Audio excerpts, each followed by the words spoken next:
Hello and welcome to the Hypertrophy Odyssey. Chapter 451 is the first day of the week, aka the Kamehameha workout. I'm feeling very good right now, very excited for this workout. But anyways, back to the main subject matter for today, the Faustian Bargain. So the main reason why I wanted to discuss this is because I watched a video a while back. I don't know if I'll put it in the beginning of this, but it's basically the idea of what is the Faustian bargain when it comes to something like Diet Coke. And if you don't know what Faustian Bargain is, it's basically the idea of you're making a deal with the devil somewhere where you are sacrificing something short term, but you are sacrificing your soul basically in order to get something for short term gains or things like that. And we'll probably do a full definition when we get in the inside, but the main reason why I wanted to discuss this is because this is probably a bargain or the bargain that many people make in today's society, one, without realizing it, or two, doing it with not realizing what they are giving up, basically, what the consequences of their actions are going to be, which different episode in a certain sense, but this is more of just looking at the bargain as to the pleasure seeking or the short-term thought processes that make it so that people will end up going through these things and not realizing, oh, there were punishments for these types of things. So in today's episode, we're going to be looking at some of those as well as the entire idea of them, because there are certain things where even I'm doing those as well, where I've made some bargains because I know that there are certain things that I just cannot quail against, So we'll talk about that and a few other things that go along with that, and basically looking at where the consequences of the deal might arise. But with that being said, I will see you at Mother Base. All right, so started this day off with dips, which are pretty good. But anyways, back to the main subject matter for today, the Faustian Bargain. You can also think of this as a pact with the devil, but that's kind of a different story in a certain sense in a different day. The main reason why I wanted to discuss this is because we have had a lot of these types of dealings within our own lives. Unfortunately, there are some that we are kind of forced to do, not because we want to do them, but because they are forced upon us. But we'll get to that in a moment. But before we get really into it, what is a Faustian bargain? A Faustian bargain, a pact in which an individual trades something of supreme spiritual or moral values, typically their soul, for worldly benefits such as knowledge, power, or wealth. And this is from the original German play Faust, which is basically where a guy makes a deal with the devil in order to get all power and all knowledge in exchange for his soul. And that's the whole context of it. Of course, now the reason why I mention this in today's society is because there are a lot of Faustian bargains that we deal with all the time that we don't necessarily know the consequences of. I thought about this because there was a video I was watching where this guy was talking about the consequences of something like diet soda.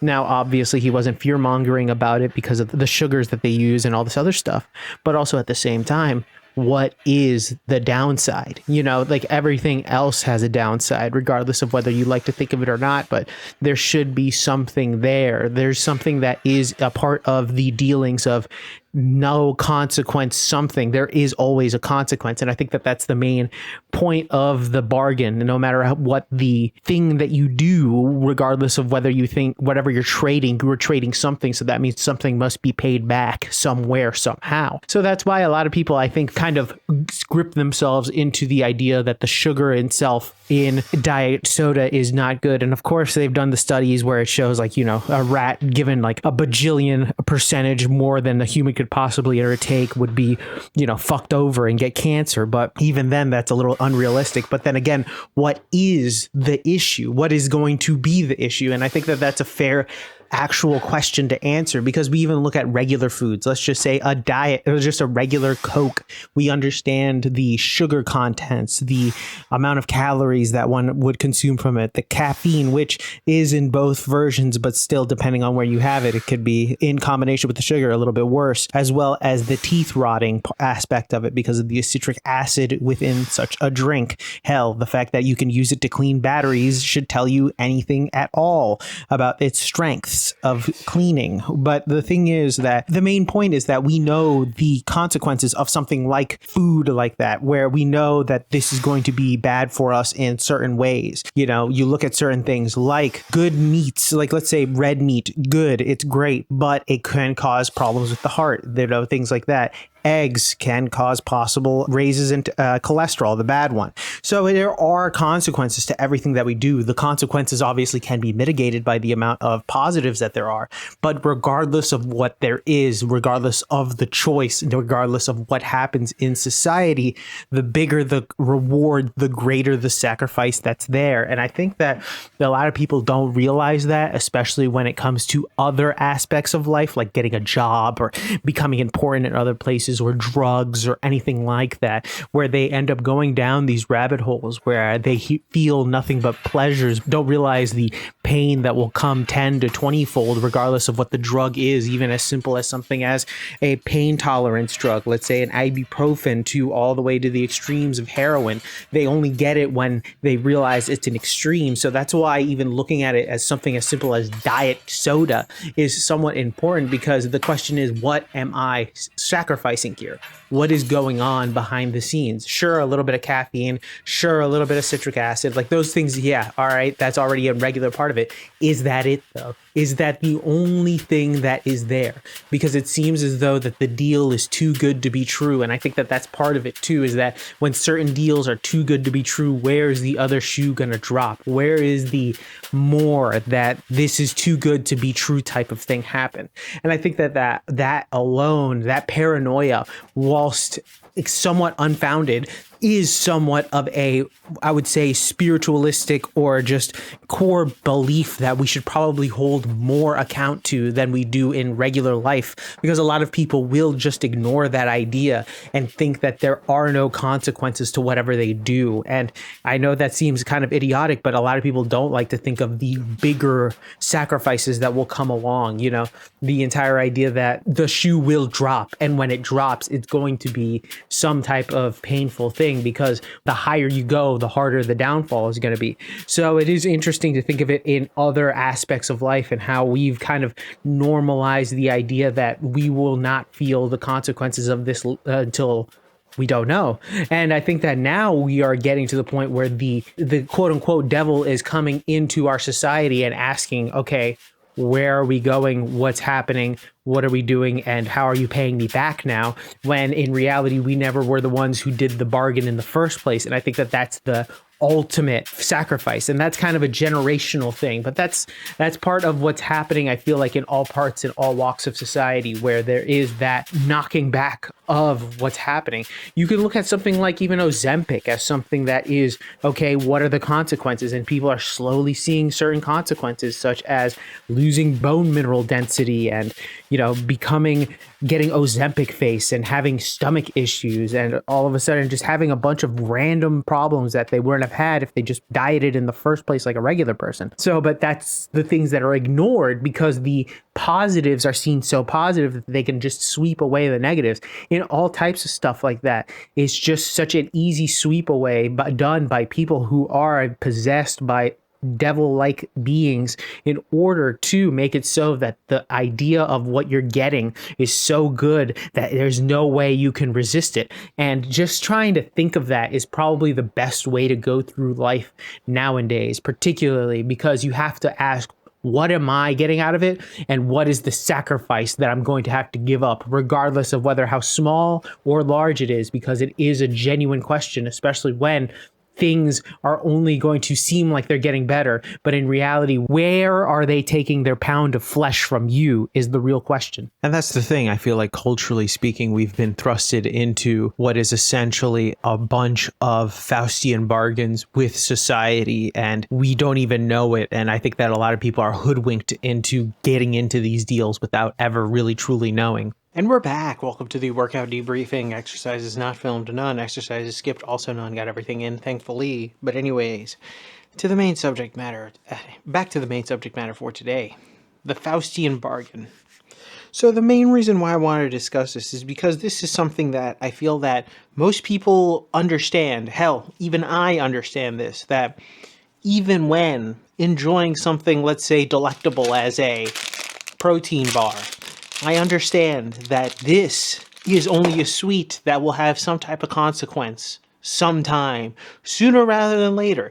And it doesn't matter where you go with it. If it is something as benign as food or as serious as drugs, it's going to have some sort of effect on you, regardless of whether you think it won't or not. The biggest one I saw recently, which really got this idea going, was the idea of the bargain that you do when going for a diet soda. What am I putting in my body? What is the consequence that is going to happen from drinking diet soda? Because in theory, I'm getting great pleasure. What is it? I'm getting a sweet treat and also 0 calories. If I don't want a caffeine one, that's fine. You just go down caffeine. But where's the consequence? Because there has to be one. I think 90% of the time, there are always consequences. 99.999% of the time, there's always consequences for what you do, regardless of whether it be as simple as breathing. Exhaling is something that you do as a consequence. It doesn't necessarily mean that it's bad, but it's still there. So there has to be some type of reciprocal element to the bargain, especially if it is something that will give you a dopamine spike or just, a treat or something that will give you the short term or long, the pleasures, they will happen. Even things that are good for you, let's say working out, right? You're still going to have like aches and pains and things like that. Those things will happen, the risk of injury is always present and ever there, those types of things where you are technically molding the body, but these things can have consequences later on, or just even in the short term. I mean, really, soreness is something that's hell, but people just kind of deal with it, right? But that's the entire point. No matter what you do, there will be a consequence. Hell, you drink too much water, you piss a lot. There you go. But it's just, the interesting part is that people don't think about that bargain. They only see what the devil gives them. The idea that they are getting the pleasures of the now and with none of the consequences on the back end, not realizing that the consequences are equally of value to what you are getting, basically. They should be there. Not all the time, obviously. Some people can skirt it, but then again, some people never really skirt it, or they get it tenfold. You never really know. That's the bargain with the devil that you make with those things. So you never truly know what you're doing. That's why the risk that you take should be mitigated by what the risk is. So it's not necessarily saying, hey, you shouldn't take these chances on doing things. You should just be a eunuch who does you should be a shut-in that does absolutely nothing and just drinks water and pees and has the simplest shit job.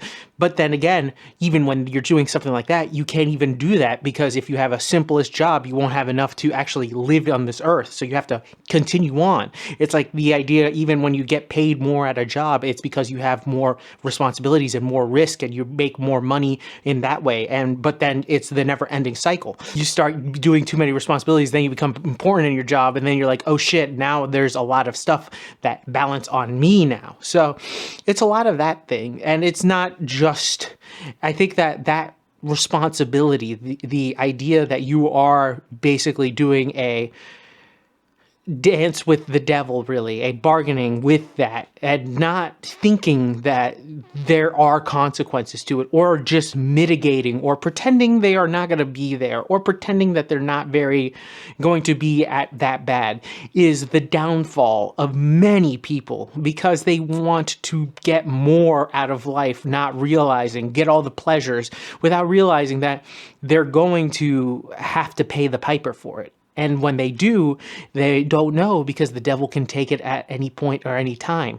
Now, at the end of the story of Faust, there is some type of salvation, if it's possible, but it isn't necessarily possible for everybody.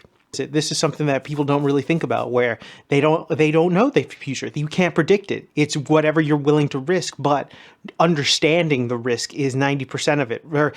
Understanding the risk is the entire point that I'm trying to make with this.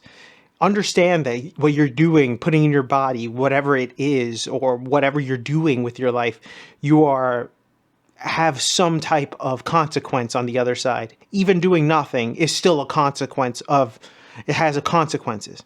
So pick your battles to make sure that whatever you're doing, the consequences of those things can be as minimal as possible, or at least can be something that you are willing to deal with or live with, especially if something that is on the other side could be, life-threatening, debilitating, something along those lines. I can understand where working out is the bargain. I can live with this. I can live with the soreness, all that other stuff that goes along with it, because that's the bargain I've made. But I can understand that there is the possibilities of many other things happening, but I'm okay with that. But understanding that and understanding that, yes, this is our own idea, especially because people don't want to do that, is the main key factor in all of this. So with that being said, tell me what you think in the comment section down below. I'd love to hear your thoughts and opinions about this one. Kind of random, but still something along the lines of what I would talk about on this channel, especially because it's, bargaining and all that other stuff. Please let me know your thoughts and opinions in the comment section down below. Please like, comment, and subscribe. Please share this video with anybody who may or may not like it. I will be back on tomorrow with a new video. Thank you very much for watching. I really do appreciate it. I will see you in the next one. Keep it heavy. Stay safe out there and stay warm, and I'll see you in the next one. Peace.